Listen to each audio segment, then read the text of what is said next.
Hello and welcome to Market Domination. I'm Josh Lipton alongside Josh Schaefer, live from our NYC headquarters. We're giving you the ultimate investing playbook to help tune out the noise and make the right moves for your money. And here's your headline blitz, getting you up to speed 1 hour before the closing bell rings on Wall Street.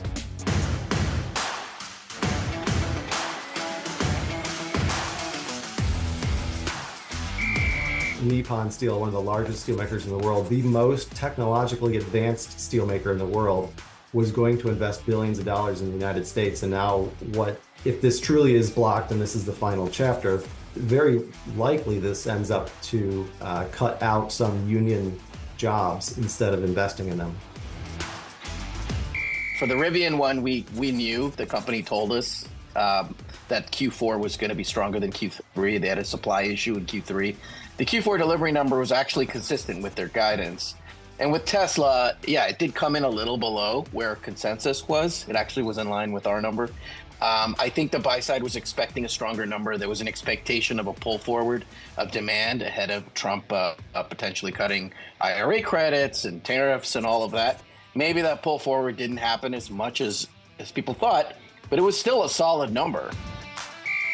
So what we know is that the U.S. Surgeon General is basically trying to create more awareness about the relationship between cancer and alcohol, citing the numbers of deaths that are preventable in the U.S. from alcohol consumption. There's already federal recommended intake of alcohol, 1 drink or less per day for women and 2 or less for men. We've got 1 hour to go until the market close, and we're taking a closer look at a pretty widespread rally here, Josh, on Wall Street. So the S&P 500 up about 1.23% there you're seeing, and then the Nasdaq leading the way here up over 1.5%. Dow Jones Industrial Average adding about 0.7%. But Josh, really, I think the story here, after a pretty tough week, really 2 weeks for markets where we've kind of just been treading lower. We've talked a lot about that Santa Claus rally, not quite happening. We're seeing a bit of a rally today, specifically in the tech sector. Yeah, I'll throw a couple other things, just threads in the session to keep track of, Josh. Economic data. Yep. We got U.S. manufacturing, ISM's gauge there actually rose to 49.3. That was better than expected. Yep. And of course, politics is front and center too. Representative Mike Johnson remains your speaker, retains the gavel, Josh. So we'll take a look at the sector action as well, Josh, just to see what's leading here. As I mentioned, pretty widespread tech rally today. You can see tech leading right there. Then you also have consumer discretionary. Now, what's leading in consumer discretionary? Well, what was lagging yesterday? Let's take a look at Tesla, right? Tesla up 6.5%. Tesla had been, we talked about this yesterday, Josh, over the last 10 days, it had not been a good run for Tesla. The stock was down over 20%, so starting to recover a little bit there. Also see that big name Nvidia up over 4.5%. So a little bit of Mag 7 leadership here. Of course, that's kind of been the story of this market really since the beginning of December. We've been talking a lot about these big names sort of leading us higher and not necessarily quite the widespread broadening rally. So again, a little bit of tech leadership here, but overall some green after really not a lot of green. Yeah, people stepping in. Let's get more on this, Josh. So for more on the latest market moves, let's now welcome in Ahmed Riesgo, Insignio Chief Investment Officer. Ahmed, it's good to see you. So maybe start off big picture here. You know, Ahmed, we're rolling into 2025. Want to get your thoughts on the U.S. stock market, where we are and where we're headed. I think, last time we spoke, Ahmed, which I think was in September, remind me, but I believe you were underweight U.S. equities. So I'm curious now what your thoughts are as we head into the new year. Yeah, we actually had just turned underweight right before coming on you with September. Obviously, that was a bit premature. What's changed for us, and we've since switched back to overweight U.S. equities. What's changed for us are two things. One is the U.S. labor market has held in much better than we expected to. We had expected U.S. labor market demand to drop. That so far is not happening. We're seeing actually quite positive signs of it stabilizing at a sustainable pace. The other thing that has changed was, I think, the magnitude of Trump's victory, I think, is going to lead to a deregulatory impulse and an increase in business confidence that is going to allow the rally to continue in U.S. equities. So we expect U.S. equities to continue to be one of the better performing markets in 2025, although we're not expecting returns north of 25% like we had in 2024.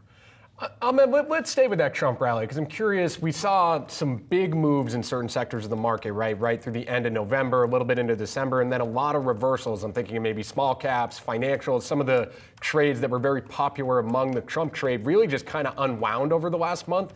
What have you sort of made of that action? Do you think that trade comes back maybe post-inauguration? Do we have to start hearing from Trump once he's actually in the White House? What's kind of the next catalyst for that Trump trade? We do. In fact, that's where we think investors should be positioned, is in small caps and some of these, let's say, non-Mag 7 plays within the United States.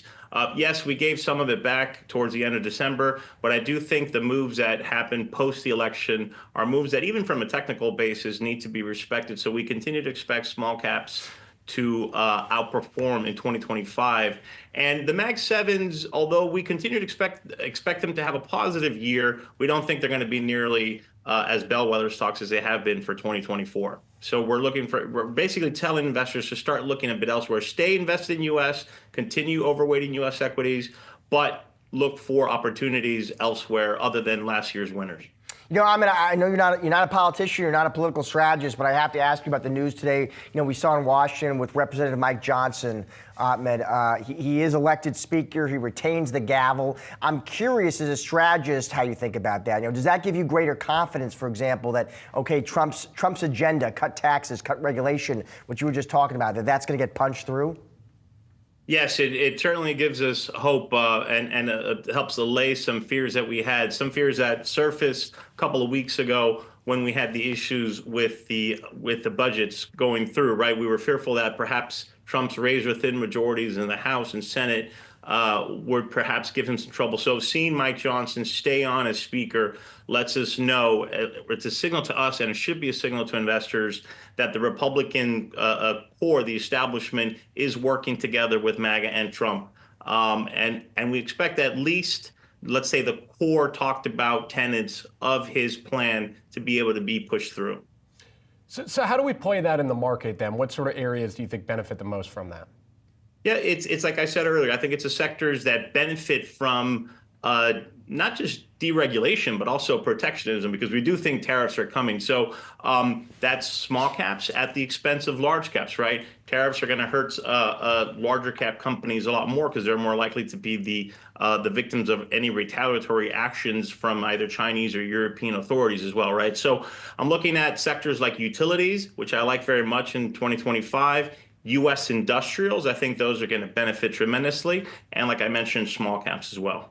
Let me ask you, Ahmed, the skeptics who come on often talk about, they've actually talked about it for about 12 months, valuation, right? We're too stretched here, we're too extended, the market looks too rich. How do you think about that, Ahmed? Or are you now in the camp that says, listen, actually, we're going to support that valuation, we're going to grow into it? Yeah, look, the problem with valuation is that it's a very good long-term predictor of what an asset class is going to do, but it's a very poor predictor in the short term. Things that are expensive can get even more expensive, or they can stay expensive for a long time, and things that same thing, vice versa. So valuation is not a very good timing tool. Yes, U.S. equities are expensive. I would argue that they're not as expensive as we previously thought, given some of the deregulation and tax law changes that are coming down the pipeline. That does not mean that they cannot stay this expensive for at least another year, which is what we expect. Like I said, we continue to expect U.S. equity markets to be the better performers in 2025. I'm curious how rates play into this, right? We've had this big rise in the 10-year over the last month, and I would think if that's here to stay, maybe one would favor large caps over small caps in that sort of environment, right? So are you sort of assuming that perhaps we've seen maybe the peak in this rise in rates for now, and what would maybe be driving that? Yeah, so we don't think rates are going to gravitate much higher from here. You're seeing the U.S. 10-year around 4.5, slightly a little bit over. We'd be surprised if we were to see rates higher. We basically would have to see, in my opinion, a tariff shock to get rates somewhere around 5 or even north of 5%. So I don't foresee that happening. We continue to see actually pretty positive inflationary trends. So we do think the Fed is going to be able to continue cutting rates into next year. Now, what's priced in right now into markets? 2 more cuts. We think if you get at least 2 more cuts, then rates should stabilize, right? The problem would come if the Fed would have to abruptly stop cutting rates or perhaps even start raising rates. That's a situation where you could see rates head higher from here. We simply do not foresee that being a base case right now. Ahmed, great to see you as always on the show. Have a great weekend. Thank you. You too. And we are just getting started here on Market Domination. Coming up, drama on Capitol Hill. Mike Johnson has been reelected as Speaker of the House of Representatives. We'll get you all the details on the other side. Plus, GM and Ford both reporting their best annual U.S. new vehicle sales in over 5 years. And shares are riding higher. More on the auto market makers later in the hour. Stick around, much more Market Domination still to come.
House Republicans vote to re-elect Mike Johnson as House Speaker. 2 Republicans changing their votes that led to Johnson gaining a bare majority of votes. Yahoo Finance's Ben Werschel joins us now with the very latest. Ben. Yeah. Hey, Josh. No shortage of last second drama here. It was the vote took about 2 hours. It started about 12:30, ended about 45 minutes ago with Johnson. The final tally is Johnson 218 votes, Hakeem Jeffries 215 votes. He was the Democratic choice, and Tom Emmer got 1 vote. As you mentioned, 3 Republicans initially voted against Johnson, which would have denied him the speakership on this first ballot. But then 2 of them, it was some literal backroom dealing. They went to the back room with Johnson. They came out about 15 minutes later and then switched their votes. So he got to that magic 218 number. And what we don't know is exactly what was promised in that last little bit of dealing. But we do know that the kind of overall concessions that Johnson had to make to get the gavel here are a little less than some initially thought. There were some ideas that were floating around of kind of big changes to what's called the Rules Committee, things like that would have really impacted a lot of issues coming up, the debt ceiling, the border, taxes that are going to be big debates this year.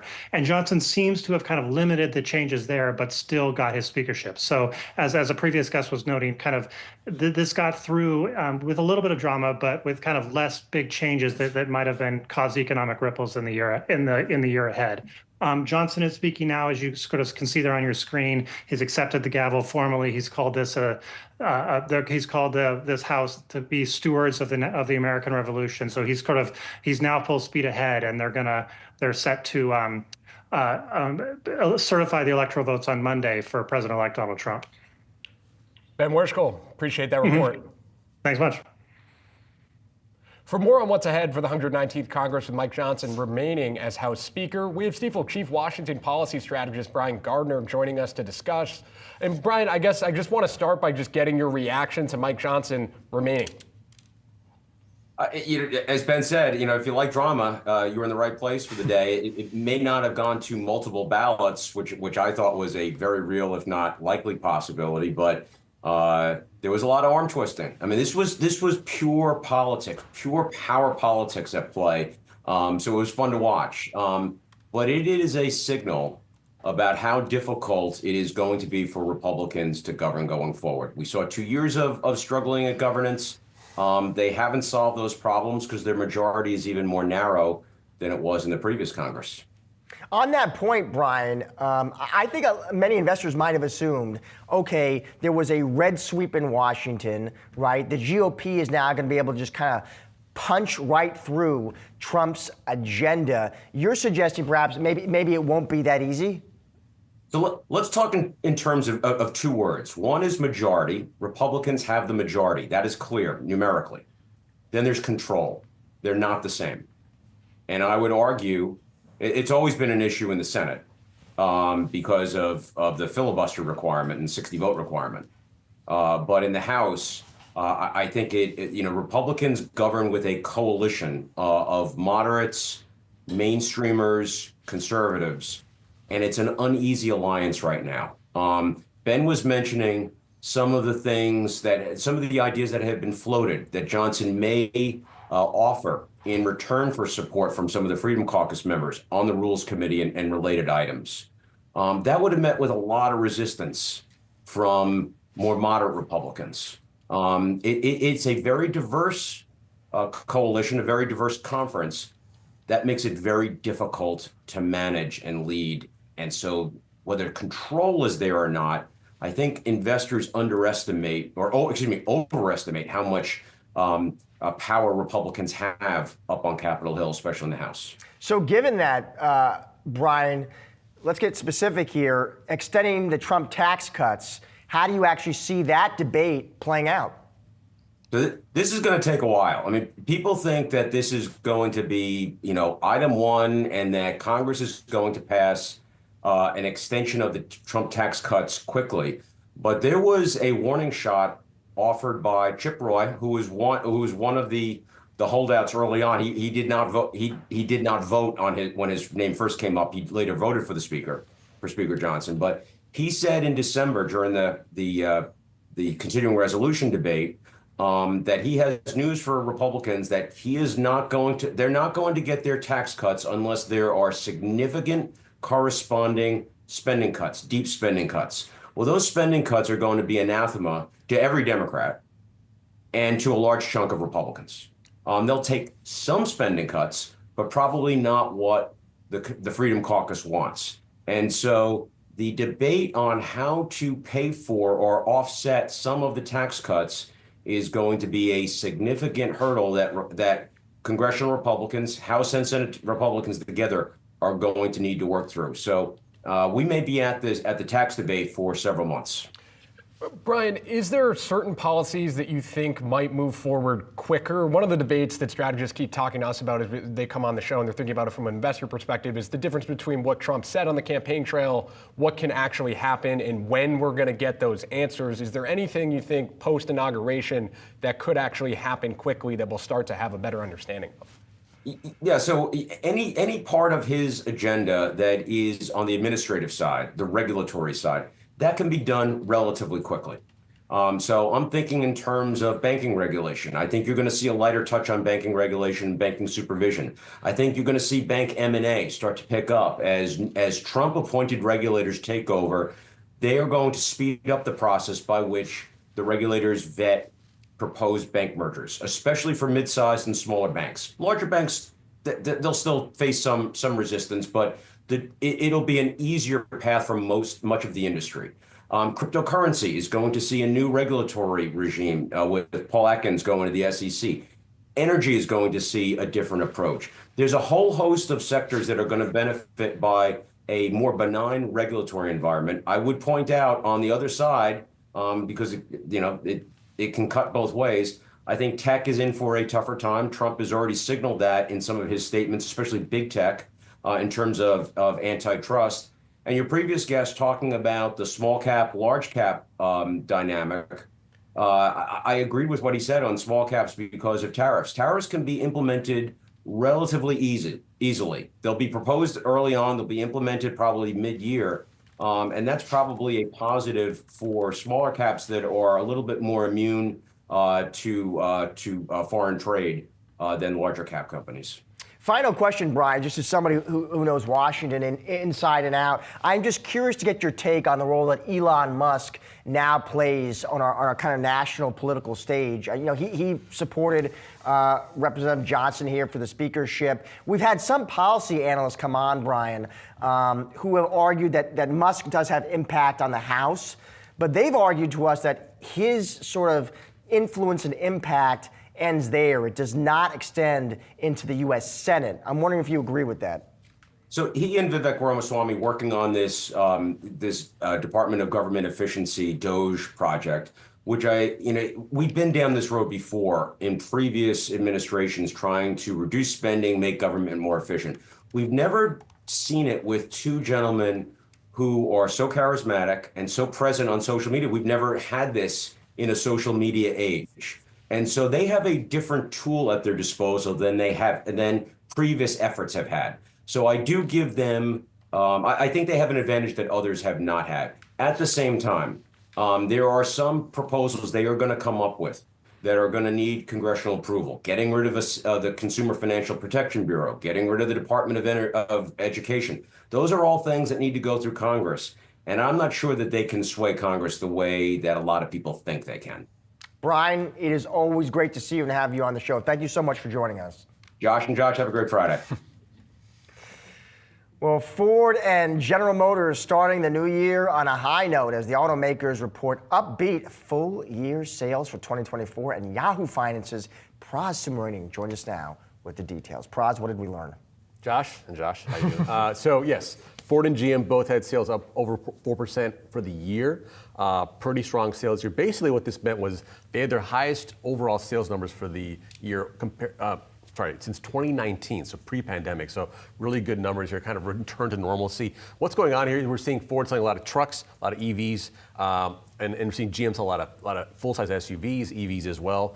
We're seeing the American fleet, it's an aging fleet sort of being turned out here, new cars being replaced by older cars being replaced by new cars. What might sort of throw a wrench in this plan potentially is higher interest rates, things like that, the ever-increasing price of new cars, getting closer and closer to $50,000. That could be a headwind, but I think at least in the U.S., Ford and GM, this is their main region, their strongest market, their biggest market, and it seems things are still going well here. But let's not talk about China and other places like that. Well, Pross, we have a newer comer in the space, right? If we're talking about classic legacy autos there. Rivian stock up over 23% today after they announced deliveries. What was the story there? Yeah, so Rivian also very much based in the U.S. here, as you know, a pure play EV adventure vehicle maker. They beat, they met their expectations with deliveries, 51,500 deliveries, meeting their guidance of around that similar that similar range. Basically, they've lowered this guidance a couple times this year because of things like factory shutdowns, because of retooling, and also they had a key component that was missing for some of their vehicles, a part shortage that was a problem for them. That seems to be in the past, so that's good news for them. I think they've been selling a lot of cars via lease and using the EV tax credit to fuel those sales. That's happening for them as well. And also, new R2 vehicle coming out next year, VW partnership, giving them capital runway to kind of expand and to grow that product portfolio. So good things ahead for Rivian so far in 2025. Praz Subramanian, appreciate you joining us today. Thank you. We're going to stick in the auto space here. Time now for some calls of the day. Starting it off with Tesla, the stock gets a price target lift at Canaccord Genuity. The firm noting optimism on the company's accelerating growth story. So Josh, they were putting a $404 price target on Tesla. I think that's right around where the stock's trading today after the rally we've seen. Always a little bit hard, I think, for analysts trying to put a price target on Tesla because actually building a model and pricing something that's trading over 100 times trailing earnings is a little bit hard, right? But what they're pointing out here is, so their previous price target was at $298. So they had to decide, okay, do we still believe in the Tesla story overall here, or are we gonna have to downgrade it? They titled the note to downgrade or not to downgrade. A couple key things that the team is pointing out here. They pointed out the bottoming out of auto gross margins we recently saw with Tesla. Also just including the overall story that we've started to build here, though, that energy storage business for Tesla. Also calling out the year of the robot. I saw that, yes. The year of the robot. I mean, that always get stands out, excited. right? Risks they did highlight for their clients, though, too. They did say about, listen, EV tax credits in the U.S. and China could be pulled back. Margins could remain stagnant. FSD take rates could remain sluggish. Energy storage, you could see an air pocket, but obviously, Josh, they debated and discussed this, including, you know what, we're sticking with a buy, we're raising our target.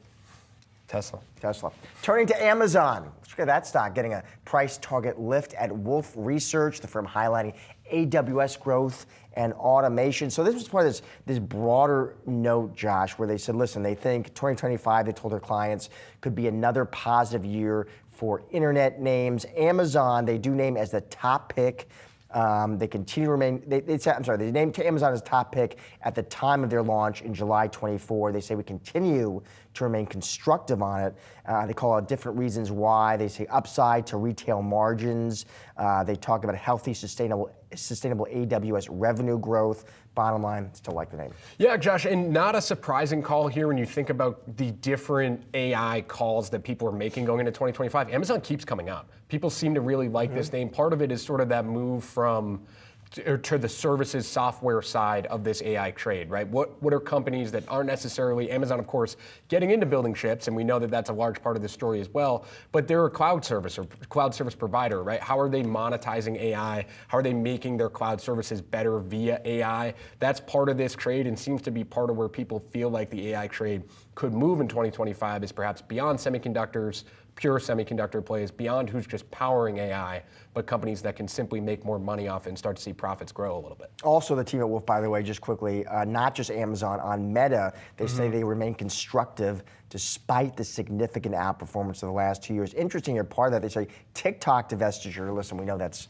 up in the air, uncertain, but if that happened, by their math, they see 8 to 10% upside to EPS. All right, Josh, we've got Meta, we've got Amazon. Let's stick with that AI theme. UBS trimming its price target on Adobe as the firm factors in the risk of the AI narrative for the company. So, Josh, this was a long, detailed research note from UBS, really digging into whether or not Adobe has been able to start monetizing their AI solutions at this point. And it seems like UBS analysts came away with the opinion, at least now, in the ad services aspect of this, if people are using AI, Adobe AI, to build out ads, the answer is no right now. And if they're going to take out AI from the valuation, they don't really like where shares are at this point. Yeah, this was a really interesting note, Josh, which you flagged here, because what he talked about to his clients was a recent AI-generated ad from Coca-Cola, which did not use Adobe AI tools for the content creation, instead using rivals OpenAI and Runway and Leonardo. And the analysts concluding here saying the creative AI market is fiercely competitive with OpenAI, Runway, and Midjourney, the early leaders. Our check said that Adobe was not at feature parity with these leaders. So they remain on the sidelines here. And in some of those companies using Adobe's edit software though, right? So the booming investor question there would be, okay, if they're using the edit software to make these ads, and then they also started using Adobe's AI, you're owning a fair amount of that business, right? But for now, story remains to be seen for Adobe. Shares down about 16% over the last month. Yeah, it says the neutral rating reflecting the risk that the AI narrative here could get worse before it gets better, and that there's risk to 2025 ARR growth guide of 11%. That'll be one to watch for us. Coming up, though, we have Warren Buffett's Berkshire Hathaway outpacing the S&P 500 for the 9th straight year. So what moves can we expect to see from the Oracle of Omaha in 2025? We discuss when Market Domination returns.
Today, Microsoft announced in a blog post it plans to spend $80 billion in fiscal 25 on the construction of data centers that can handle artificial intelligence workloads.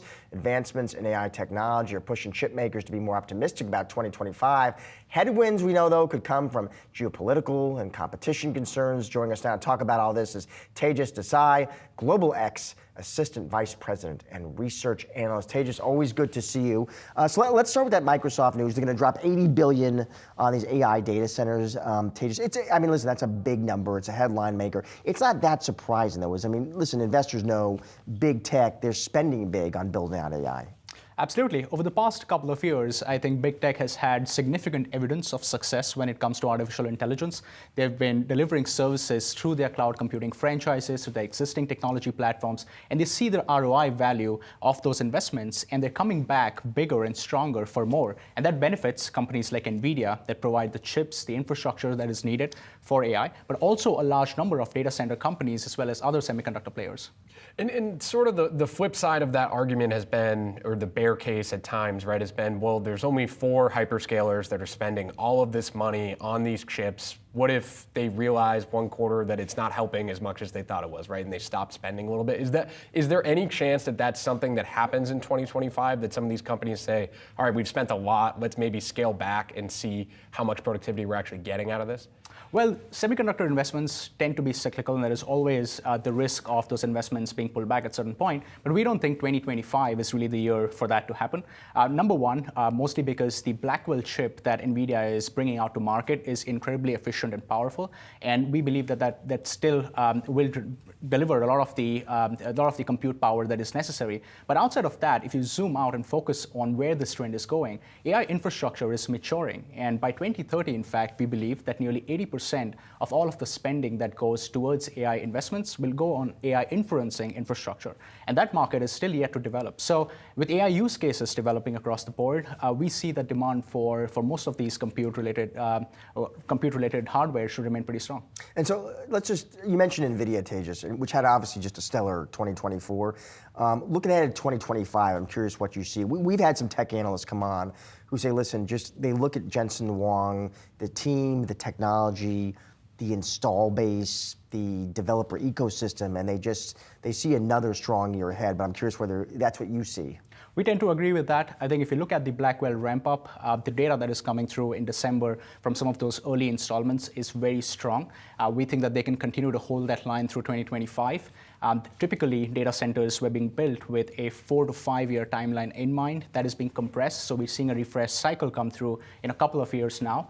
And beyond that, NVIDIA has a lot of other markets where they can materially see significant growth as well. Automobiles, for example, is one area where, with autonomy on the equation, could start to deliver meaningful growth. They've recently started to move into areas such as humanoid technology as well, and that's a massive sort of technological revolution that is waiting to happen. So we see plenty of levers for the company to continue to hold their growth trajectory here. Are there other companies, though, that you think could gain market share in 2025? Very likely. I think as those AI use cases sort of start to explode across the board, you will see demand for inferencing workloads growing. And in that equation, in that scenario, you have companies like Broadcom or ARM, AMD, Qualcomm, Marvell sort of participate in that revolution as well. Our advice to investors would be, if NVIDIA has worked for you so far, great, but you need to zoom out and focus on the bigger AI infrastructure and data center landscape and really look to get some exposure to that dynamic there. We've talked a lot about hardware. There's analysts who come on and say, listen, next year they expect to see a shift. Now it's time for software to play in this AI party. Is that what you see? Absolutely. We think cloud computing, even cybersecurity, areas like that are generally underappreciated and undervalued. Artificial intelligence offers a new platform opportunity for many of these companies to bring AI agents to market, bring automated solutions to market. There is significant amount of value that these companies can deliver. And really, companies that have the data as well as the existing distribution to bring those products to market could do very well. So we like cloud computing. We like cybersecurity within that space. Has the AI power trade played itself out to this point? I mean, we were talking about utilities at one point leading the sectors in the S&P 500, right, in 2024, which I don't think a lot of people had on their bingo board going into the year. Is that trade overdone at this point, or is it actually still underappreciated based on how much power you think it's going to take? I think it is significantly underappreciated. I think our data center power needs could easily double by 2030, and that is a critical part of maintaining US competitiveness. I think generally speaking, we need to produce more energy, but also we need to go on this grid infrastructure upgrade cycle to bring all this power much closer where it is needed, right where data centers are actually being run. So it's a tremendously innovative opportunity. And we think that investors that don't want to play this revolution from the technology side of things should possibly look at the electrification cycle and really look to play this from the energy side of the equation. Tejas, always good to see you. Thanks for joining us. On set, appreciate it. Thanks for having us.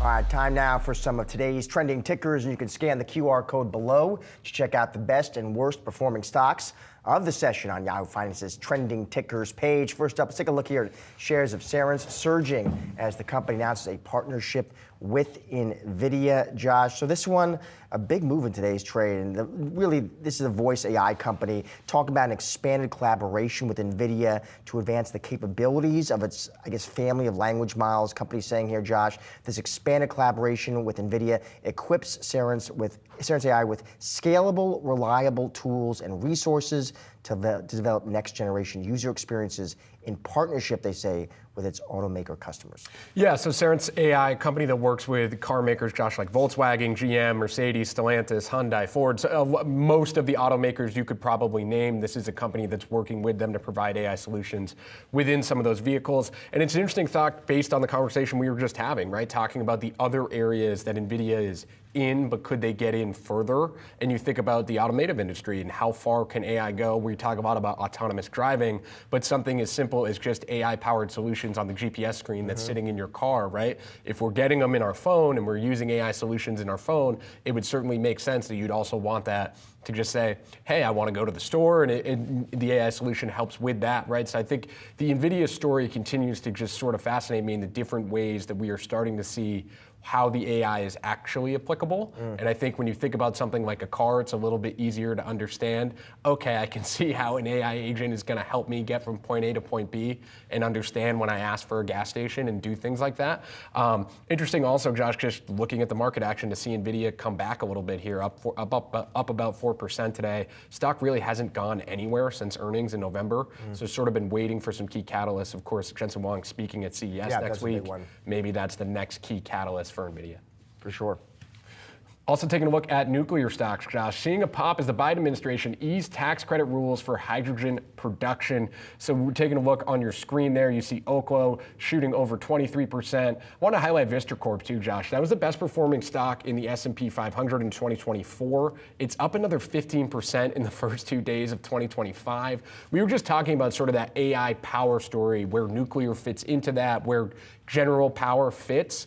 And it seems like the market still has a little bit of an appetite for this to see, okay, how far can this trade go? There were points in 2024 where I feel like we were talking to some strategists. People liked it, but there was a looming question of how much power is too much power, or how much power is really going to be needed here. And it seems like overall right now, that's part of the story is I think there's probably going to be more power than we initially thought because these servers take quite a bit. Yeah, I mean, investors have been really excited, Josh, about the space, about nuclear power, which has been making a lot of headlines. We've seen a lot of partnerships, deal making, big tech companies searching for the electricity needed to power their AI development. You mentioned one name. Some of these moves we've seen, I mean, Constellation is up around 120% over the last 12 months. Yeah, that energy trade has been certainly the next derivative of the AI trade, and it trades like AI stocks on some days too, right? Seeing 10, 15% pops. Yeah. That reminds me a lot of the early part of the AI rally we saw in 2023 in the chip names. People diving in. All right, finally here, let's turn to shares of Getty as the company reportedly explores a merger with rival Shutterstock. This is according to Bloomberg. You can see the pop there, about 20%. So Getty is exploring a merger with rival Shutterstock. This is according to sources cited by Bloomberg. Apparently, Josh, the report says Getty's been weighing how to structure a combination that would bring together two of these, obviously, providers of licensed visual content. Again, this is citing sources. Deliberations ongoing. Getty, of course, could decide not to pull the trigger ultimately. It doesn't look like we have any statements from the companies as of yet.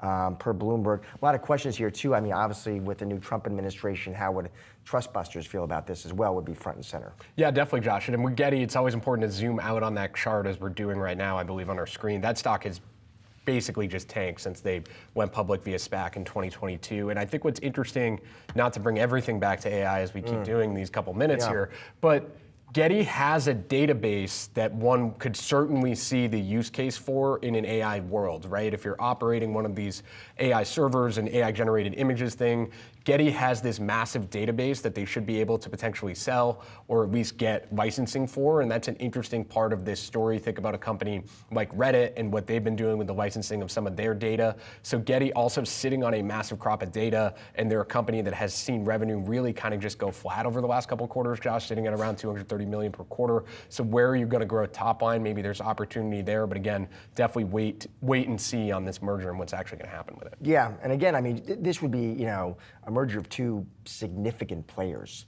Yes. So again, how do Trump's picks, who he wants leading the DOJ, FTC, how do they feel about that? Maybe we'll find out. Perhaps an early read, Josh, on how the antitrust is going to go in 2025. Moving on, though, Warren Buffett's holding company, Berkshire Hathaway, outperforms the S&P 500 in 2024, and while it saw its best annual performance since 2021, the company also amassed a record level of cash. The cash stockpile relative to the size of Berkshire Hathaway reaching the highest level since at least 1990. Here with what might be ahead this year for the conglomerate, we welcome in Glenview Trust Company Chief Investment Officer Bill Stone. Bill, I want to just start with the cash pile. A lot of people have been talking about this massive cash pile that's growing at Berkshire and essentially wondering, what is Warren Buffett going to do with it? Do you think the cash pile keeps growing in 2025, or do you think there are some clear moves that they might make here? Well, I mean, I think the cash pile is really, he was pretty clear at the annual meeting last year, just saying that, he's just not finding enough things he wants to buy. And so I think until he starts to really find larger targets to buy or that he can buy, it's going to probably keep growing because Berkshire should continue to post some pretty nice earnings and produce cash flow. So, I always look at it as they have the optionality that they have the money available. If we get a big market sell off or, specific company sell off, he certainly has the cash to step in. Bill, let me ask you though, when the Oracle, when the greatest value investor of all time is just going to keep sitting on this enormous pile of cash, Bill, is that any kind, in your opinion, of early warning signal about the market for the rest of us? I mean, I think it should tell you to be a little careful where you tread. Now, I do offset that with the fact that you just know he's not the guy that's going to go into technology and as you talk about all the time, most of what is the hot things these days are technology. And that's not to say that they're not good investments. It's just, he says that's out of his circle of competence. The only thing he's really done in that space is Apple. And he said he looked at it through the lens of being a consumer company, not a technology company. So I think that's where maybe you don't get quite as negative on things based on how much cash he's got. And they're still buying some things here and there. So, it's like everything else. There's usually something to do. And Bill, I want to stick with Apple because to a similar vein, when Berkshire did sell Apple, there was sort of the read of, well, Warren Buffett's selling Apple. Why would Warren Buffett sell Apple? Should I be worried about Apple stock, right? There was a little bit of a market reaction in that sense. How did you sort of view that move? I mean, Apple had become such a large part of their portfolio that I think one could maybe think it was partially just rebalancing like any other investor would do? I think that's it. I mean, I think part of it I do think had to do with Charlie Munger's passing. Munger was always one that said essentially don't sell anything in terms of great companies, just keep riding them. And Apple had gotten to be about 50% of the portfolio. It was just a crazy percentage of the portfolio for anyone other than, I guess, Buffett, who could get away with it. So I do think there was some of, hey, let's take some risk off the table. I think you could make some arguments. Apple was certainly not cheap anymore. It was trading up a bit, I think, when he was starting to sell it in terms of on the, thoughts that AI would drive the next replacement cycle, et cetera, which, still may happen. And they still own, 25% of the portfolio roughly in Apple. So believe me, they'll make plenty off of it if it continues to go up. What about Bill selling down Bank of America? Would that be, again, sort of a simple portfolio rebalancing or something else? I think that may be a couple things. So one is, while he's now taken it down to less than 10%, so we don't know exactly where he sits on it. I get some feeling, and again, he hasn't said this, but I just read through, he's somehow worried about the economy eventually. I don't think he makes any short-term bets, but he certainly has sold off a lot of the financials. Again, took Bank of America down below. They used to own more than 10% of it. And my guess is next time we find out the actual filings, I think they're going to take it down further. They sold some Capital One. They bought Chubb last year, which, to my view, a very good company, but also a play on taking more risk out of the portfolio because Chubb's investment portfolio is heavily in fixed income. So I think he was trying to offset some of the cyclical risk because, Buffett in and of itself within Berkshire Hathaway has a lot of operating companies with a fair amount of cyclical risk themselves. Bill Stone, appreciate you joining us today. We'll have to get you back on once we figure out what Buffett's doing with some of that cash. Stick around, much more market domination still to come.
As President-elect Donald Trump prepares to take office, questions loom about his impact on the crypto markets. Crypto bulls are optimistic about the regulatory landscape, but there could be some political headwinds on the horizon. We're navigating how to play crypto miner stocks, the Yahoo Finance playbook. And joining us now is Brian Dobson, Senior Research Analyst at Clear Street. Brian, great to see you. Thanks for having me today. So before getting into the miners, let me get your take on Bitcoin generally, because it's an interesting spot we're in, Brian, in that obviously remarkable run, right? We hit 108,000. Then it feels like we're taking a bit of a breather. You know, we dropped back to 98,000.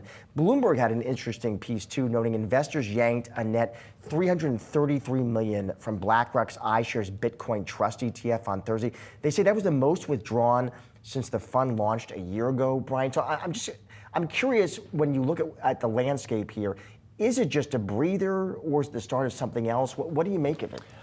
I think it's just a breather, and things tend not to move up in a straight line, right? And it's interesting that you call out that redemption level, right? Because on a nominal basis, it's probably the largest redemption because Bitcoin has nearly doubled over the past 6 months, right? So people are seeing those gains, they're thinking about what they can do with that money, and they're taking some profits off the table. But I don't think Bitcoin is done here. And I'm curious what the outlook for miner stocks is. So I used Valkyrie's Bitcoin Miners ETF just to sort of group them together, and I was trying to compare it to Bitcoin. I looked over the last 6 months. That ETF is only up about 10%. Bitcoin's up more than 60% in that time frame. How do miners trade compared to Bitcoin? Because it seems like at least over the last 6-month run we've had in Bitcoin, the correlation isn't Bitcoin up, miners up the same amount. Yeah, that's a really good point. And the reason for that is because not all miners are created equal, and not all miners hodl their Bitcoin balances, right?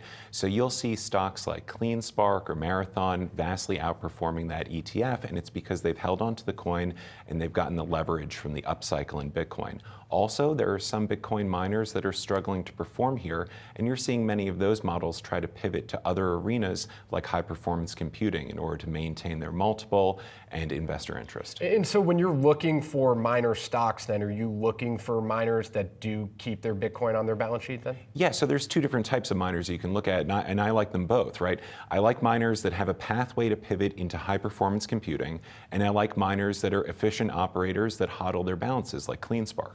And what would be, if you're looking for pure plays, Brian, what would be some names you would highlight? CleanSpark would be my favorite in the sector. I would highlight and CleanSpark. why that one particularly? In my view, CleanSpark has a best-in-class management team, very efficient mining fleet, and an ability to generate high EBITDA ROIC on investment in miners. Also, the company is exploring various avenues to generate yield on its HODL portfolio, which is really exciting. A couple of management teams have talked about this in 2024.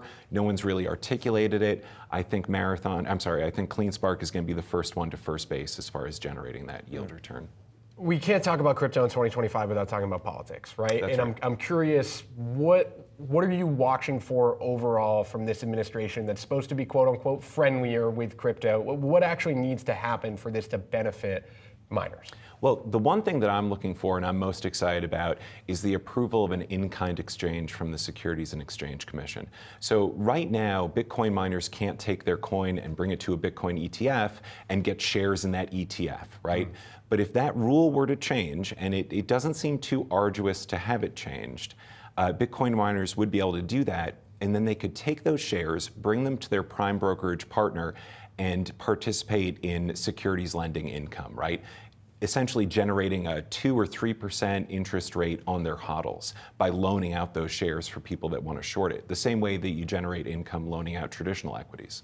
So those are potential catalysts there, Brian. I'm just curious, as you think through risks for this group, what would be on your radar of worries potentially? Sure. Well, on my radar of worries would be, onerous regulation in crypto, which I think is probably a low probability event, and also a loss of confidence in the coin, which I think over the past 12 months you've seen increased investor confidence in the coin. There were some banking scares.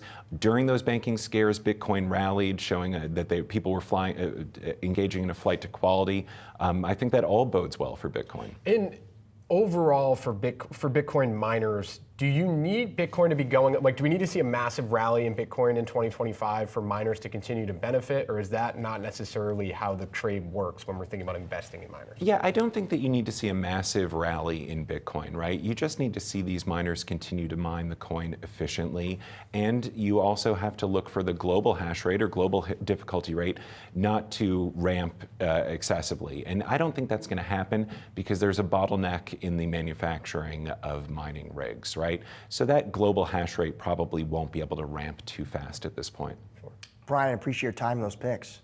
Yeah, excellent. Thank you. Thank you. And while we're wrapping up today's market domination, don't go anywhere. We've got you covered with all the action following the closing bell. Stay tuned for market domination overtime.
That's the closing bell on Wall Street, and now it's time for Market Domination Overtime. We're joined by Jared Blickery to get you up to speed on the trading day's action. Let's see where the major averages ended up. We had quite a rally today after a couple down days. So you see the S&P 500 rising about 1.26%, the Nasdaq Composite leading the way, rising almost 1.8%, and the Dow Jones Industrial Average rising 0.8%. I'm going to do a quick check here on that Santa Claus rally we have been following. So this is now the last 7 days. Let's take a look at the S&P 500. It doesn't look like we quite made it back here, so I believe that's going to be negative for that Santa Claus rally period. Of course, we did come off the bottom here, but let's take a look, Jared, at the sectors and see what was leading the way today. Well, since you took care of the Santa Claus rally, let's do exactly that. By the way, this is the best day for the S&P 500 since the day after the election, so that's almost 2 months, and a bit notable there. Here's the Nasdaq 100. We're talking sectors, so we'll go over there. XLY, consumer discretionary, that has been one of the top sectors since the election. That was shining today. That's an Amazon and Tesla story, but also more retail items. The things that people like to spend their money on. Tech also outperforming, and so was real estate. Those were the only three outperformers.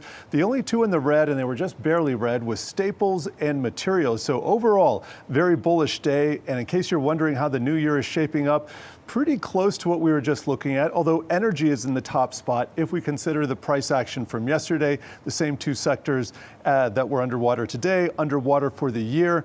And let's get back to the Nasdaq 100. We'll switch down to a one-day view. You can see Nvidia, one of the leaders here, up 4%, Apple down just a hair, 0.2%, but Tesla up 8%. And let's just get a chart of that real quickly. 1 year to date is not going to do it. A 1 year will get what we're looking for, and you can see that acceleration after the election, up 72% over the trailing year. And it looks like a decent day for tech. So let's go through some of the industries. We have semiconductors. We checked out Nvidia there, but we're also seeing ARM up 10%, AMD almost up 4%. So a nice showing from the semiconductors and the chip stocks. Here's the software sector industry. It looks like a little bit of a red from Adobe and also SAP, but for the most part, looking at solid gains from CrowdStrike, Atlassian, and also Take-Two up 3%. And we'll close with a look at unprofitable tech. And there we see Tesla leading the pack, but we're also seeing a lot of nice gains from Square or Block, Coin, Arc, Hood, Roku, and also DNA leading the pack up 12%. Josh. All right, thank you, Jared.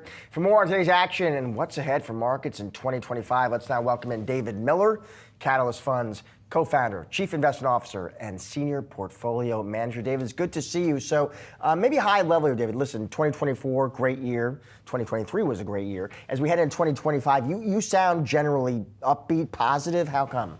Yeah, absolutely. I mean, certainly we've had a great 2-year run, but I don't think anything has really fundamentally changed. Everything's firing on all cylinders. We have very low unemployment. It looks like the new administration intends to keep the corporate tax cuts in place. And when you look at the largest companies in the S&P 500, while they are expensive relative to what the P for the S&P used to be like 20 years ago, 20 years ago you're looking at a 20 P versus maybe like a 27 or 25 on a forward basis.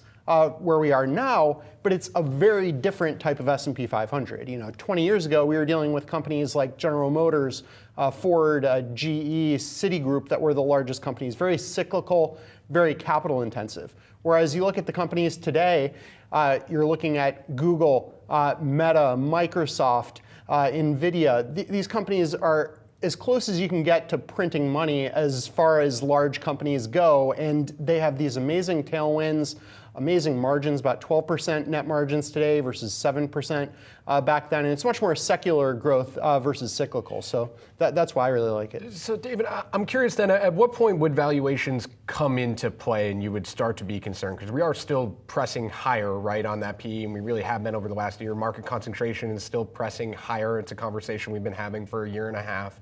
At what point would you get concerned by those types of metrics? So the time I'd get concerned is when they become expensive. I'd say they're still, on a relative basis, cheap. Now, what I mean by cheap is not that the S&P 500 is cheap by relative multiples, but that's a totally different type of company that we have in the S&P 500 that are the largest holdings. If you look at software companies that had wonderful margins, that were monopolistic businesses, that were growing double digits both on the EPS and top line, those businesses always deserve multiples along the lines of 30 or even higher in terms of EPS if they could keep that growth up. So sure, if we were at 40 times earnings, would I be concerned? Yeah, but even at 30, you could easily justify it for companies that are dominating today because they have amazing global market share. It's not just that they're dominating in the US, but their market share globally for all of the largest companies is incredible. So do you think the conversation in 2025 is going to be one of the Mag 7 and the rest of the market? We're showing a chart here right now from DataTrack Research, essentially pointing out what the S&P 500 gains would have been ex Mag 7 over the last 2 years. It was the story of 2023. It really ended up being the story of 2024, even though people tried to fight it at times. It still became the story of the market. Yep. Is it a Mag 7 and the rest of the market in 2025 too? Yes, but it's not just the Magnificent Seven. It's all the companies that fit that type of category. So maybe like a Visa or MasterCard isn't part of the Magnificent Seven, but it's the same type of category. It's a business that's a monopoly for both, or at least an oligopoly for those two. They're growing rapidly. They're going to grow with inflation. Their margins are incredible. There's really no cost of goods sold. And that applies in the same way if you think about a Microsoft or a Meta or a Google or an Nvidia. These companies' margins are phenomenal. So that's why I'd really put them in a different bucket. David, let me ask you, when you said broadly, nothing has really changed for the market. What do you say to those who might argue, listen, it was just a few months ago, it was all just high fives and fist pumps, right? It was just economy's growing, earnings are growing, Trump's going back to the White House, that means pro-growth policies. But then it did feel, David, like the market did get a bit skittish there, and for good reason, because now all of a sudden, well, there's some questions and uncertainty about monetary policy, about, in fact, fiscal policy. How are you thinking about that? Sure. So when you think about that, they're still looking for 2 more rate cuts. So while it's not that they're going to continue cutting, the reason they don't intend to continue cutting is because the news is too good to continue cutting. You can't have 4% unemployment and try to cut back on inflation by cutting rates further. That doesn't make a whole lot of sense. So if the reason people aren't as excited is because things are too good in terms of the economy, that's probably actually a good sign on a net basis. And then when you look at the new administration's policies, they're not really untested. We've had the tax cuts before, we've had tariffs before, but they weren't tariffs that derailed the economy. Stock market did well between 2016 and 2020, and I don't think there's clear reasons that won't change on a go-forward basis. Now, if you were to combine 4% unemployment with rates at 0, sure, then maybe there'd be reasons why people would get too excited. But I think we're in a pretty healthy place, both in terms of GDP growth, EPS growth, unemployment. It seems like we're in a bit of a Goldilocks moment from that perspective without excess euphoria. Healthy place, Goldilocks. Let's leave it there. That's a nice way to go into the weekend. Thank you. Appreciate it. Thank you. All right, Joe Biden calls himself the most pro-union president in American history, but he's punting a thorny union matter to his successor, Donald Trump, who may not have any better solutions, in fact, than Biden does. And joining us now is Yahoo Finance's Rick Newman. Rick. Hey, guys, this is not a Goldilocks solution. So Biden today did what many people expected, which is he blocked the purchase of U.S. Steel, the iconic U.S. steelmaker going back decades by this Japanese company, Nippon Steel, which is the biggest steelmaker in Japan. He's basically saying this company, U.S. Steel, needs to remain under American ownership. He says there is some national security risk to foreign ownership of a steel company. Almost nobody thinks that's really legitimate. We make enough steel domestically in the United States to serve the defense industry, which only uses about 2% of all the steel produced in the United States. That doesn't really seem to be it. This is all about union politics, and it's a bit puzzling, honestly, because the leadership of the Steelworkers Union is opposed to this purchase by Nippon Steel, but there are some unionized employees of U.S. Steel who want Nippon to buy the company because they think that's just the best shot this company has. U.S. Steel, even though it was a Goliath back in the day, it's small now. It really doesn't have the scale to compete globally. The company says it's going to have to shut down plants and lay off workers if it cannot find a buyer or come up with some other strategic solution. It might even have to leave Pittsburgh, its longtime hometown and my hometown, for a non-union southern state. So Biden is basically just saying, well, I got nothing. I don't have an answer for all of that. I guess U.S. Steel just needs to stumble forward and let Donald Trump deal with it. So I don't know. Biden could have put U.S. Steel on better footing by approving this deal, and he didn't. So I think a lot of steel workers at the company remain in a fairly precarious position. Rick, I was impressed by some of the blowback I saw. Here's Jason Furman, now with Harvard, but Obama's former top economic advisor. Listen to this, Rick. On X, Furman saying, President Biden claiming Japan's investment in an American steel company is a threat to national security is, he says, a pathetic and craven cave to special interests that will make America less prosperous and safe. I'm sorry to see him betraying our allies while abusing the law. That is rough stuff from Mr. Furman. Are you surprised by the heat of that kind of response, Rick? No, not at all. I mean, ever since, U.S. Steel started looking for options at the end of 2023. Nippon said at the beginning of 2024 that it wanted to buy U.S. Steel. And Biden came out in March of last year and said, no, I think it should remain under U.S. ownership. And there have been many economists, business analysts, equity analysts saying that really makes no sense. I mean, because there's no other obvious buyer standing in the wings for U.S. Steel. And by the way, Japan is not China. Japan is a close ally. We've had an alliance with Japan since 1951. We have U.S. troops based in Japan. I mean, we compete with Japan economically, but they're probably arguably our strongest ally in Asia. And if in theory there is a war or something, I mean, one would expect that Japan would be an ally that would help us find the steel we need to do whatever, build more ships or tanks.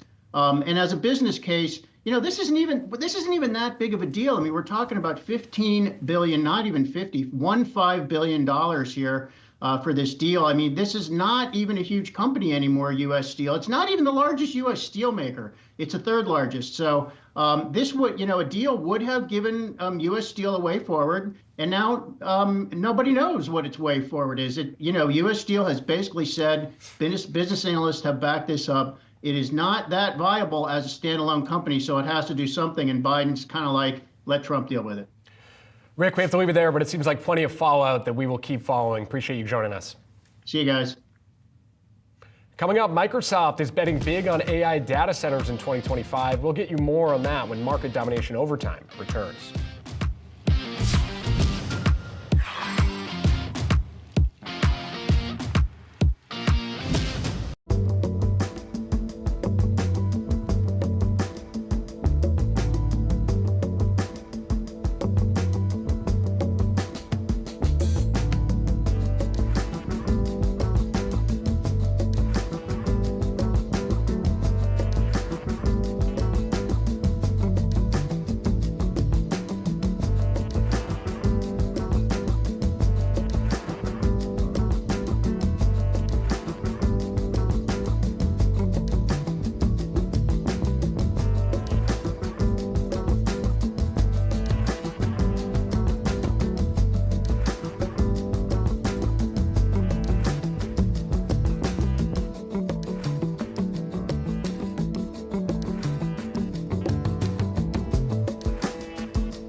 Boeing sharing an update about the company's safety and quality plan. Boeing developed the plan shortly after an Alaska Airlines door plug blowout, which happened a year ago on Sunday. For more on that, we're bringing in George Ferguson, Bloomberg Intelligence Senior Aerospace Defense and Airlines Industry Analyst.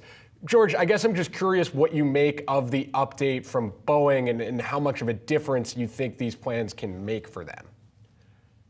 Well, so I think that Boeing's probably trying to kick off the new year by getting out and reaffirming to its investor base and other concerned parties that quality is job number one in the year, and it is, right? And so I've read the reports. It doesn't tell me that they've made they're telling me they've made some progress. I guess I'll believe it when I see deliveries reflect it and I see no problems in quality. But I think they're just, again, trying to reassure constituents, reassure investors that they're focused on the most important thing, which is quality as they get into 2025. Also, George, interesting statement here from the outgoing FAA administrator. With his statement here, this is not a one-year project. He says what's needed is a fundamental cultural shift at Boeing that is oriented around safety and quality above profits. I'm just curious to get your kind of reaction and response to that statement, George. What'd you make of it? Yeah, so one, I think, as a public company, profits are always extremely important. But clearly Boeing had that relationship upside down. And I think that, Whitaker sort of reinforcing that idea that it was upside down. They need a cultural change. I think, again, I'd file this one in things we kind of already knew. And now I guess the question is, as Kelly Ortberg goes into 2025, does he truly change the culture at Boeing? So there's a much bigger emphasis again on engineering quality and safety. But I think this is something we kind of already knew. George, it was a pretty volatile week for Boeing stock again this week. The crash in South Korea, fatal crash involving one of its planes, was weighing on shares come Monday morning. Just curious, a week after or so after that crash, what do we know about the fallout there? Is that going to be a lingering issue for Boeing? Yeah, so what we've heard so far really, I think, conforms to our initial thoughts on this, and that was it's very likely that whatever caused this Jeju aircraft, the 737NG, to crash wasn't due to an initial manufacturing defect, right? It looks like the airplane encountered a bird strike on landing. From the reports I've seen, it seems like the crew really hustled to get the airplane on the ground.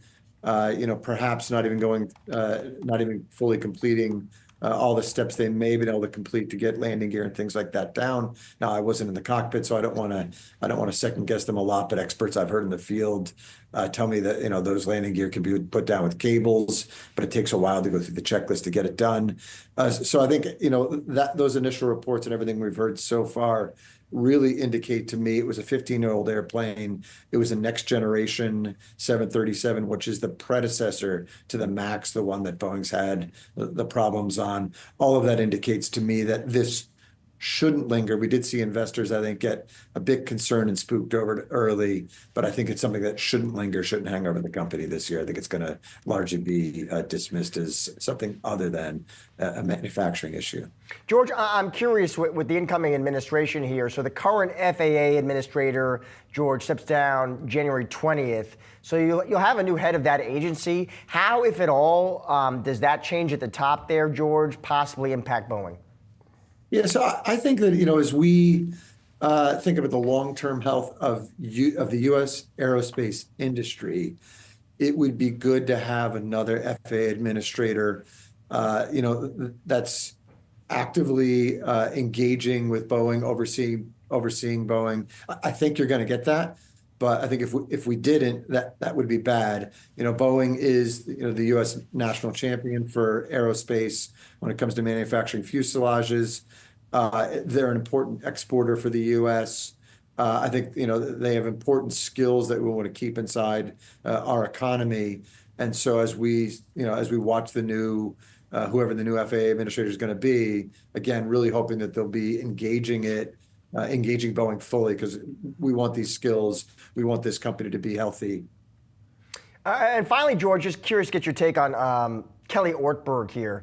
Comes out of retirement, takes the top job here, takes the helm of Boeing. Just curious, George, to get your thoughts on his leadership, if you think he's the right person for this job, and what you make of some of the recent moves he's made already. Outing a top exec, eliminating 10% of the workforce. Yeah, I think he was trying to instill a sense of urgency.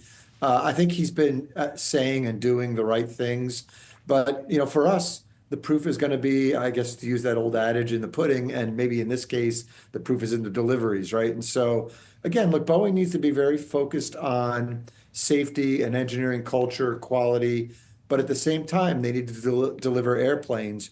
Airbus is delivering at a much faster cadence and doing it with quality, and not having any problems. Boeing can't exist as a company at these levels of deliveries. They're going to be loss-making, as we expect in 4Q. So we really, we at Bloomberg Intelligence expecting them to increase 737 deliveries 45% next year. And so I think that will be the proof of Kelly Ortberg's leadership, is can he drive that delivery number up while maintaining quality? That's going to be what we're watching in the new year. But again, so far, is he saying the right things and doing the right things? It seems that way, but now bring us a bunch of deliveries. All right, we'll wait and see. George, always good to see you and to have you on the show. Thanks for joining us. Have a great weekend. You too. Microsoft betting big on AI data centers in 2025. For more, we're bringing in Yahoo Finance tech editor Dan Howley. Dan, so they're going to drop $80 billion on these AI data centers. Big number, Dan, headline maker, but not exactly surprising either, is it? No, not surprising at all, Josh. And half of this money is going to be going to the U.S. Something that Microsoft President Brad Smith points out in the press release discussing this. He also, seems to be one of the parts of the charm offensive that Silicon Valley is putting on for President Trump. He mentions that we have a new administration coming in, and over the next 4 years, America has this great opportunity to really, build out its AI capabilities. And so Microsoft says naturally it's doing part of its part in that. It's data center, it's research, it's kind of all of the above related to AI. And Brad Smith refers to it as the electricity of the modern age, saying that never before have we had or the last time we had the opportunity like this was when electricity was going out across the U.S. So this is something that Microsoft has obviously been investing in heavily already, along with its rivals at AWS, Amazon's AWS, and Google's cloud platform, not to mention other companies like Meta, Tesla, talking about investing heavily in AI, X, Twitter, what have you. And so this is something that is going to be a continuing theme. I think the big to do here is obviously that headline number of 80 billion, but also the fact that there's so many call outs clearly to President Trump or President-elect Trump as part of this, overall charm offensive that Silicon Valley has going on to win his favor. Dan, we can't let you go without asking you. It's your Super Bowl week. Consumer electronics show coming up, CES. What are you watching? What are going to be some of the key themes coming out of that conference?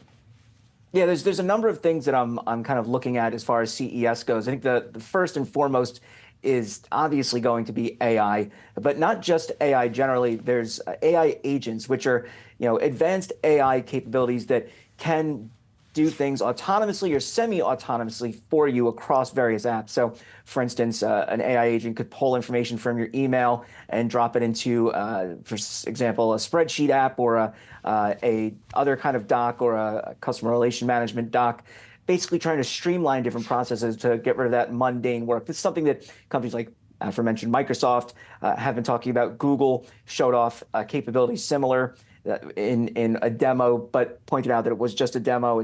They're putting it out there to trusted users, but it's still a demo at this point. But you can expect to hear more about AI agents all across CES. We got kind of a preview last year with that Rabbit R1, that little device that basically was just an AI on its own, and you can expect more of that. I think more so we're going to be talking about chips. We have, obviously, NVIDIA's Jensen Huang. He's going to be giving a keynote for NVIDIA. We have AMD, Intel, Qualcomm, the whole slew of them all coming out with their own different either showings or presentations at the show. That's going to be huge. I think one of the other things that we're going to have to keep a focus on is automotive. Honda has already said that they have some new vehicles that they're going to be showing off at CES. This is something that more automakers are doing, by the way, is debuting their vehicles there. We have BMW showing up, Toyota. It's basically a who's who of the auto industry at CES now. And then the software that goes into that is just as important. And so you could expect that as well. And then finally, I think kind of over all of this is that cloud of potential tariffs that could impact Silicon Valley and the tech industry around the world. And so that's something that I think a lot of companies may not talk about as much, but definitely is going to be percolating in the background. People wondering, how is this going to impact sales of vehicles, of software, of chips? So it's going to be definitely something that a lot of people have on their mind if they don't say it outright. A lot of tech news on a lot of different fronts, and you'll be covering all of it. Dan, thank you so much for joining us. Thank you. And don't miss Yahoo Finance next week for special coverage of the 2025 Consumer Electronics Show. Our coverage begins on Monday. Time now for what to watch next week. Starting off on the earnings front, we're going to be getting a big batch of earnings next week. That includes Cal-Maine, KB Home, and Delta Airlines. Delta announcing fourth quarter and full year results for 2024 on Friday. Analysts expecting the airline's Q4 earnings to gain with lower fuel prices offsetting higher wages. Moving over to the labor market, the monthly jobs report for December is coming out on Friday morning. Economists forecasting non-farm payrolls to decrease on a month-over-month basis to 153,000, while unemployment holds steady at 4.2%, and month-over-month hourly wage growth slows to 0.3%. And taking a look at the Fed, we're going to be getting some Fed commentary throughout the week, including Fed Governors Lisa Cook and Christopher Waller, as well as Richmond Fed President Tom Barkin and Philadelphia Fed President Patrick Harker. Also coming out on Wednesday will be minutes from the Fed's December FOMC meeting, where the central bank cut interest rates by 25 basis points. And finally, tune in to Yahoo Finance next week for special coverage of the 2025 Consumer Electronics Show. Our coverage begins on Monday. That'll do it for today's Market Domination Overtime, but don't go anywhere. On the other side of the break, it's Asking for a Trend. We've got you covered for the next half hour with the latest and greatest market-moving stories so you can get ahead of the themes affecting your money. Stay tuned.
Hello and welcome to Asking for a Trend. I'm Josh Lipton, and for the next half hour, we're going to be breaking down the trends of today that'll move stocks tomorrow. There's a lot to keep track of, so we're focusing on what you need to know to get ahead of the curve. Here's some of the trends we're going to be diving into. The first Friday of 2025 has a happy ending for the markets, with the Dow, Nasdaq, and the S&P all getting up off the mat and closing higher.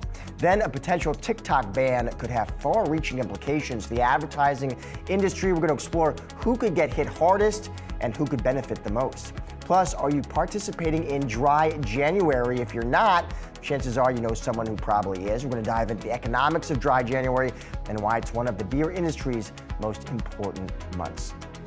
Well, U.S. stocks closing higher as the S&P 500 snaps its 5-day losing streak. And Yahoo Finance's Jared Blickery joins us now with more on the trading day takeaways. Jared.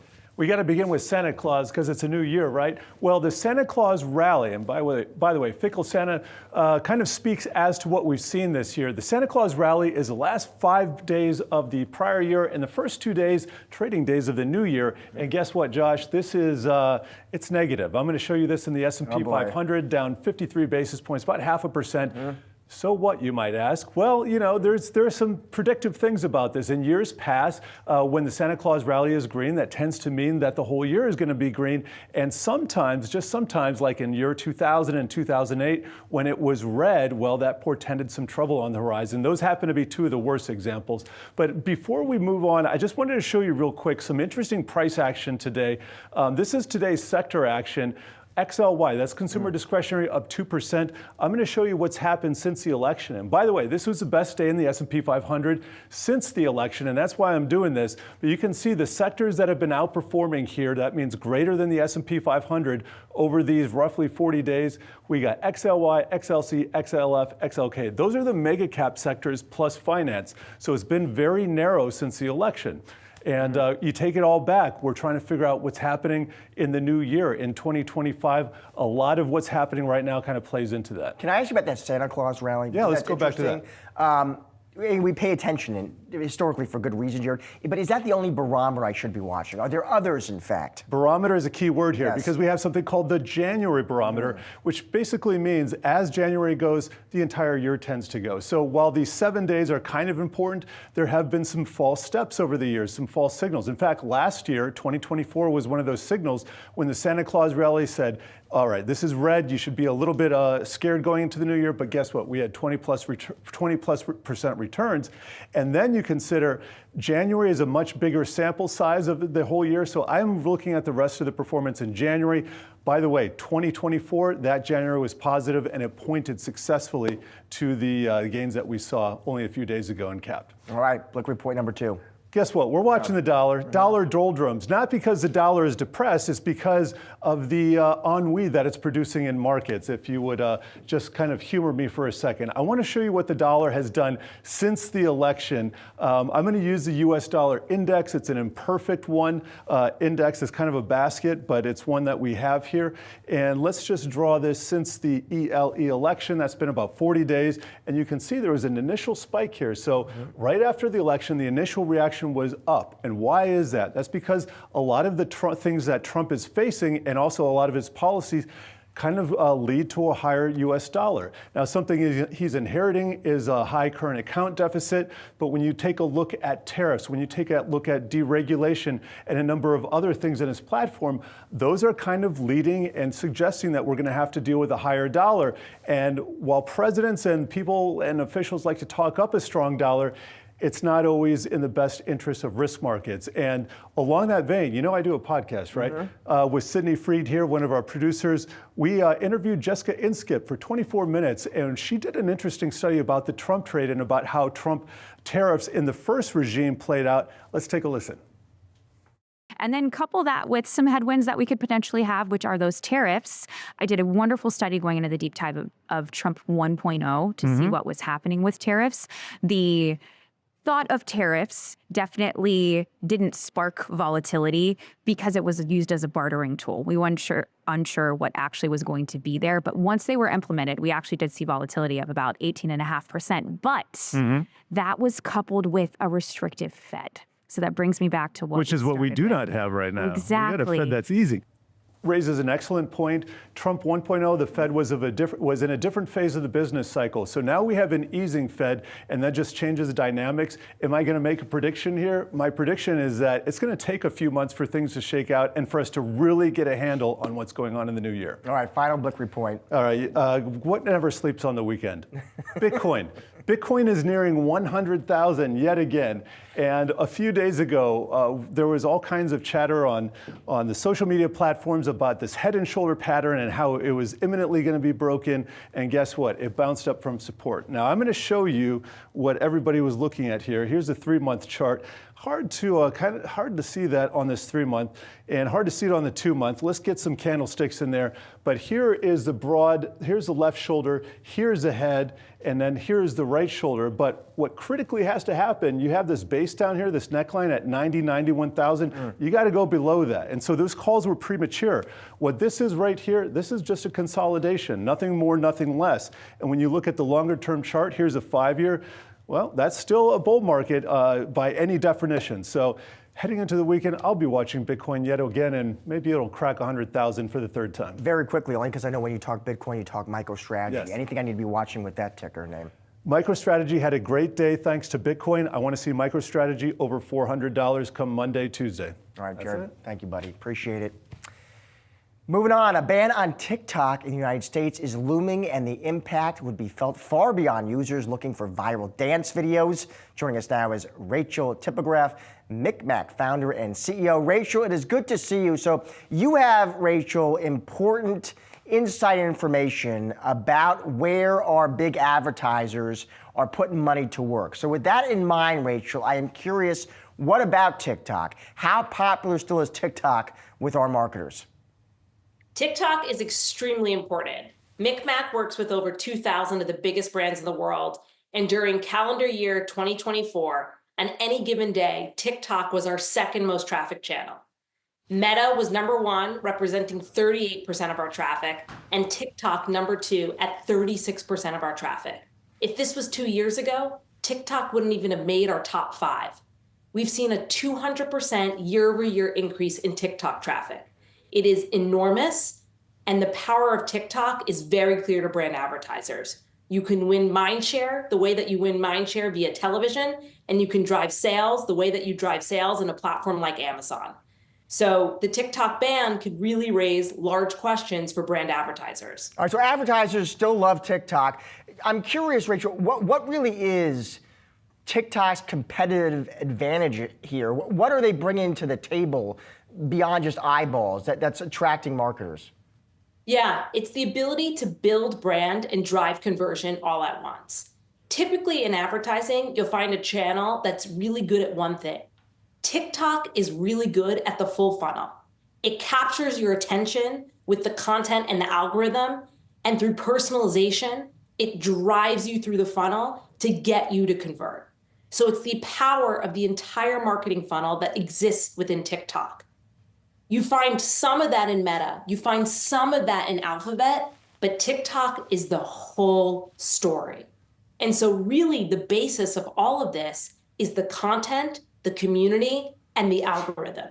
And what's at stake right now with the TikTok ban is this conversation around national security, First Amendment rights, and this notion that maybe a US parent company can own the US side of the TikTok business. But the problem with that is that ByteDance, which is China, will continue to own the algorithm. So you really have to raise the question, what's the value of TikTok without the ByteDance algorithm?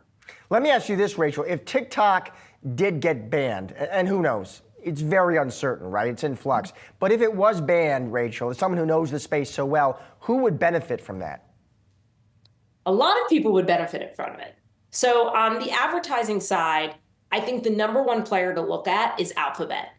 While we've seen a 200% year-over-year increase in TikTok traffic at MikMak, we've seen a 65% decline in Alphabet.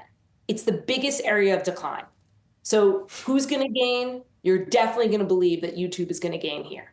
Of course, all the other platforms will see some level of gain, like Meta and Snap and Pinterest and The Trade Desk, but the lion's share is really going to go to Alphabet.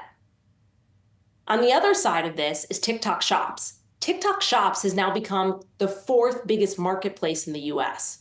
So if TikTok Shops were to go away in the US, who would benefit from that? Amazon's marketplace, Walmart's marketplace, eBay, Etsy, and Temu. And then finally, the biggest gainers could potentially be the future acquirers of the TikTok US business. My money goes on Microsoft, that if there was going to be any owner, I think that Microsoft would be the most disruptive one for the entire ecosystem. But there are other players. It could be Amazon, it could be Walmart, it could be Adobe, it could be Oracle. All of it's fair game. But I have my money on Microsoft if it were actually to go to a US parent company. All right, it's a big story. We're all going to keep watching it. Rachel, thank you so much for joining us today. Appreciate it. Thank you. Stick around. Much more Ask for a Trend still to come.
Following a call from the U.S. Surgeon General linking cancer risk to alcohol, shares of major beer companies are under pressure. Joining us now is Yahoo Finance's Brooke DePrama. Brooke. Good afternoon to you. Certainly, the fear of the U.S. Surgeon General posting this advisory this morning definitely spilled over into Friday's trading session. Taking a closer look at both beer and alcohol stocks, all under pressure today, especially Molson Coors, down more than 3%, leading the losses there for beer stocks, followed by Anheuser-Busch InBev, as well as Constellation Brands.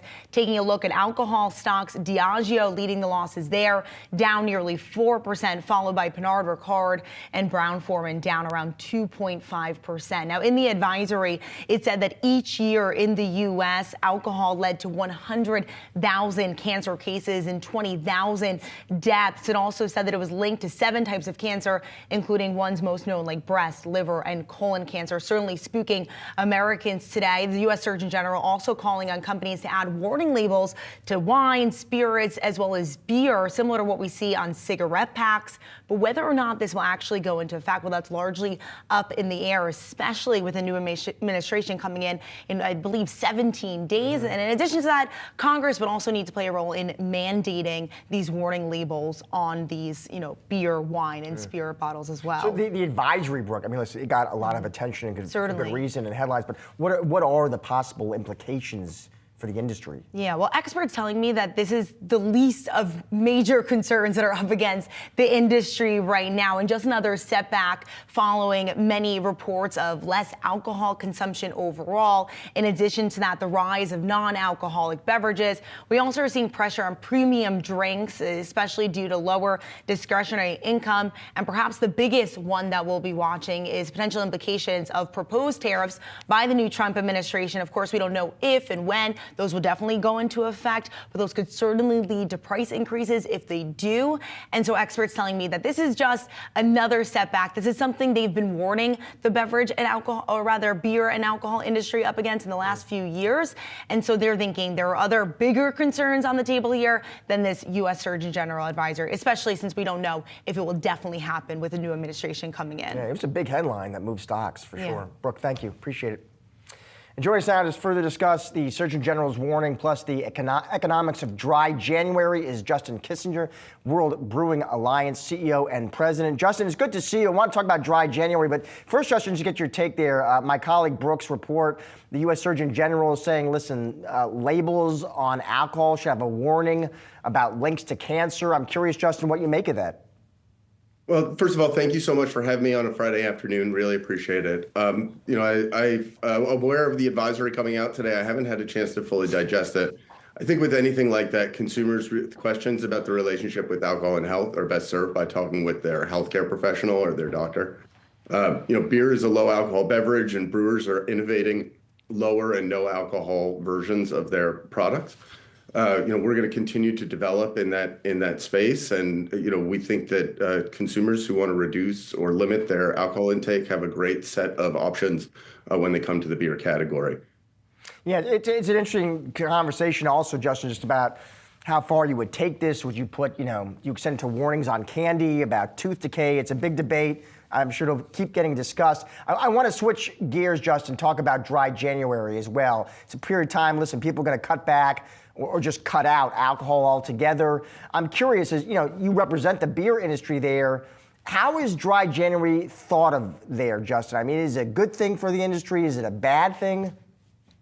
I think choices consumers make are their choices, and brewers are here to meet consumer expectations and to fulfill the expectations that consumers have. Consumers want to have adult beverages, and for adults who choose to drink, dry January is an opportunity to be conscious of moderate consumption and to really lean into moderation. This is a time of year where people are making New Year's resolutions across a whole bunch of different behaviors. And no and low alcohol beers really provide an opportunity for them to, adopt new drinking patterns while still enjoying the things that make beer occasions great and sources of real togetherness for legal drinking age consumers all around the world. We see, all across the world growth in this product category. There are mature markets for non-alcoholic beer, places like Spain or Germany, where you see, 7, 8, 9, 10% of the market can be non-alcoholic beer. But more and more, we're seeing growth of this category all across the European Union, in Latin America, and more now in the United States.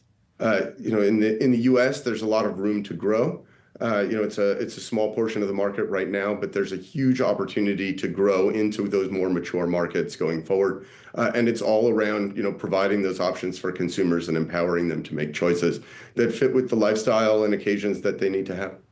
The lower or no alcohol beer market, Justin, how big is that at this point? How fast is it growing? So we think that by the end of 2024, we'll have seen the global market reach about 3% of total beer production, which is the largest that we're aware of. And there's room to run. By the end of this decade in 2030, we think it could be as much as 5% of total beer production. So a really big opportunity for growth in volumes and for meeting consumers where they want to be.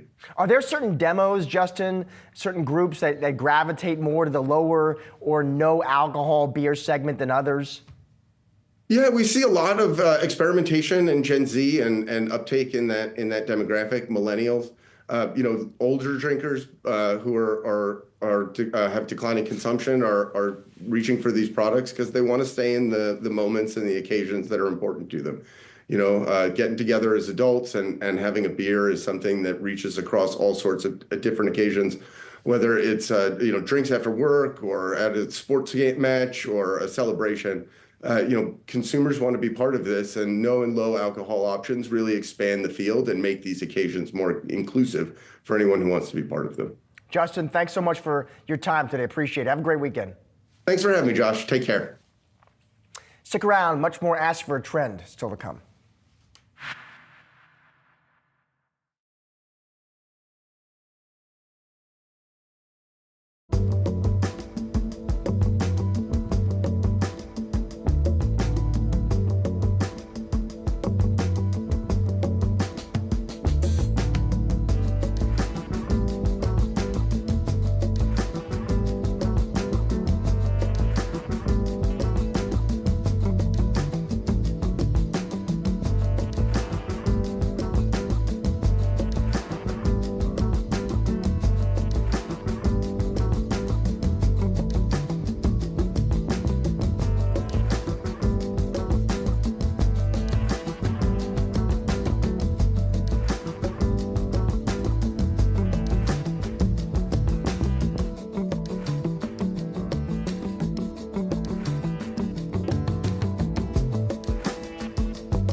For our chart of the day, we're taking a look at the dominance of the Magnificent Seven.